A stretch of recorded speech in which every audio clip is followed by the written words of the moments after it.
Assalamualaikum warahmatullahi wabarakatuh.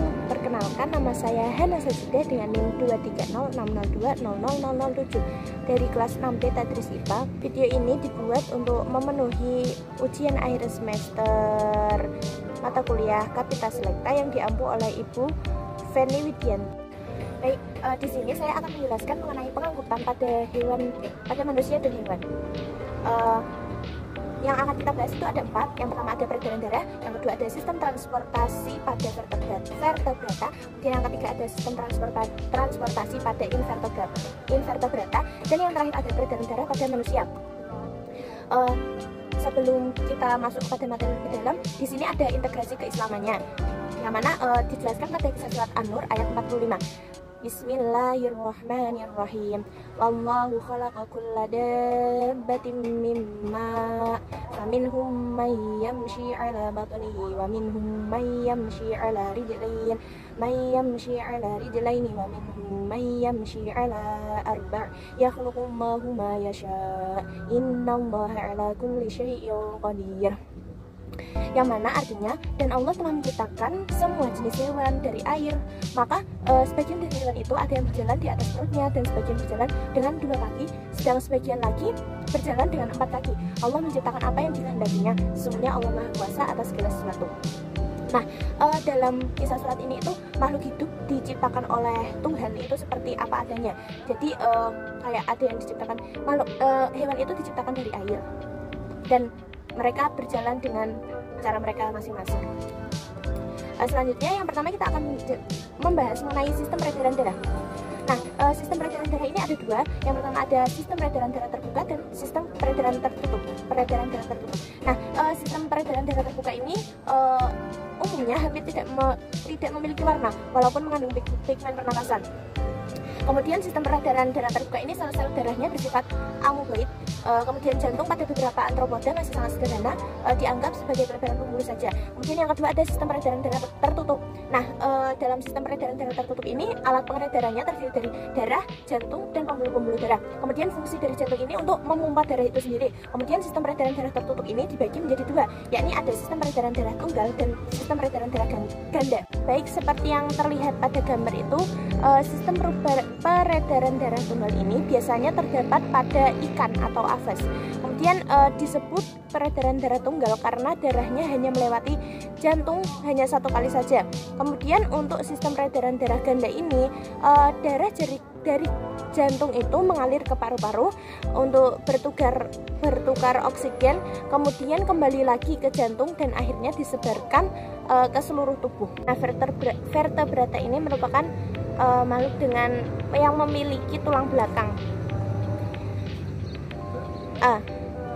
Poin yang pertama ada sistem transportasinya berupa sistem transportasi tertutup karena darah itu mengalir di dalam pembuluh darah dan juga kapiler darah. Kemudian yang poin kedua ada pada kapiler darah terjadi pertukaran zat makanan maupun udara. Jadi di dalam kapiler darah itu terjadi peristiwa pertukaran zat makanan dan juga udara.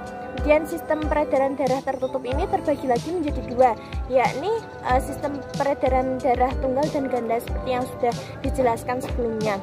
Contoh dari hewan yang memiliki sistem transportasi ini itu ada ikan. Ini memiliki sistem peredaran darah tunggal. Kemudian ada amfibi, ini memiliki sistem peredaran darah itu ganda. Kemudian ada reptil, memiliki sistem peredaran darah ganda juga. Selanjutnya kita akan membahas mengenai sistem transportasi pada invertebrata. Yang pertama ada jenis porifera. Nah, organisme ini itu belum memiliki sistem peredaran darah secara khusus. Untuk sistem sirkulasinya ini tergabung dengan sistem pencernaan. Kemudian yang kedua ada Colenterata. Nah, organisme ini juga belum memiliki sistem peredaran darah khusus. Misalnya hidra, transportasinya dilakukan dengan sistem gastrovaskuler. Kemudian yang ketiga ada Platyhelminthes. Organisme ini juga belum memiliki sistem peredaran yang khusus.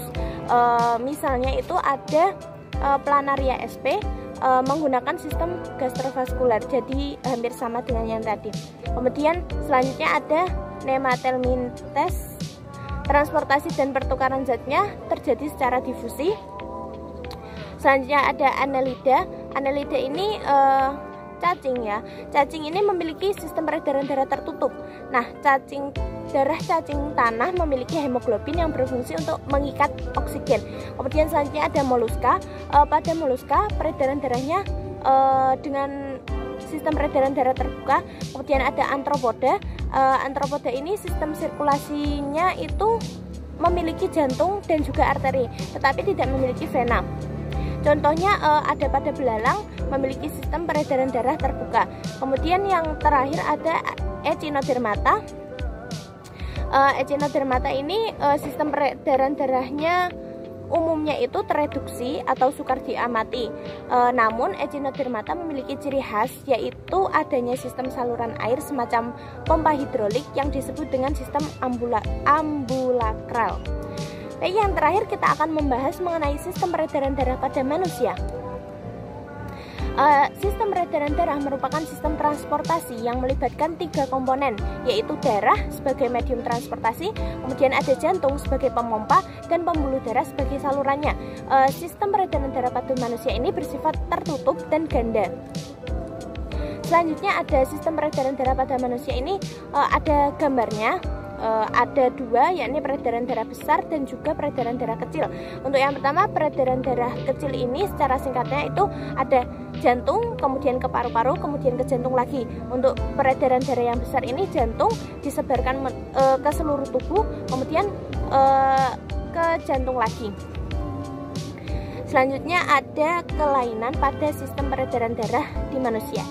Yang pertama ada jantung koroner.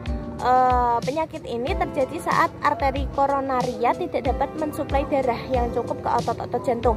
Apabila jantung tidak mendapatkan nutrisi dan juga oksigen, maka otot jantung tidak dapat berkontraksi sehingga jantung tidak dapat berdenyut. Kemudian ada kelainan yang kedua, ada anemia. Anemia ini disebabkan karena kekurangan hemoglobin atau sel darah merah. Kondisi ini terjadi karena tubuh kekurangan zat besi. Anemia juga dapat disebabkan karena terjadinya pendarahan yang hebat. Yang ketiga ada varises. Varises ini merupakan suatu keadaan di mana pembuluh darah balik atau vena mengalami pelebaran dan terpuntir. Gangguan ini biasanya terjadi pada daerah kaki. Sebenarnya itu ada banyak sekali kelainan yang dapat terjadi pada sistem peredaran darah, tapi di sini saya menjelaskan 3 saja. Poin yang terakhir ada miskonsepsi. Biasanya itu terjadi miskonsepsi yang dipercaya itu benar oleh masyarakat, tetapi ternyata itu kurang benar. Miskonsepsi yang pertama ada seluruh pembuluh arteri itu mengangkut darah bersih. Padahal yang benar itu seluruh pembuluh arteri mengangkut darah bersih kecuali arteri pulmonalis mengangkut darah kotor. Jadi sistem pembuluh arteri itu juga ada yang mengangkut darah kotor, tidak hanya darah bersih saja. Kemudian miskonsepsi yang kedua ada seluruh pembuluh vena mengangkut darah kotor. Padahal itu konsep yang benar itu seluruh pembuluh vena mengangkut darah kotor kecuali vena pulmonalis mengangkut darah bersih. Jadi itu hampir sama dengan arteri tadi. Vena itu juga ada yang semuanya itu mengangkut darah kotor, tetapi ada juga vena yang mengangkut darah bersih. Kemudian untuk miskonsepsi yang ketiga ada katup tricuspidalis terletak di antara ventrikel kiri dan atrium kiri. Padahal konsep yang benar itu katup tricuspidalis terletak di antara ventrikel kanan dan atrium kiri. Kemudian untuk miskonsepsi yang keempat, ini ada plasma darah berperan dalam pengangkutan oksigen. Padahal konsep yang benar ini merupakan plasma darah berperan dalam pengangkutan nutrisi. Jadi plasma darah ini berperannya untuk pengangkutan nutrisi, bukan untuk pengangkutan oksigen. Baik, sekian sedikit penjelasan dari saya. Kurang lebihnya mohon maaf. Terima kasih. Wassalamualaikum warahmatullahi wabarakatuh.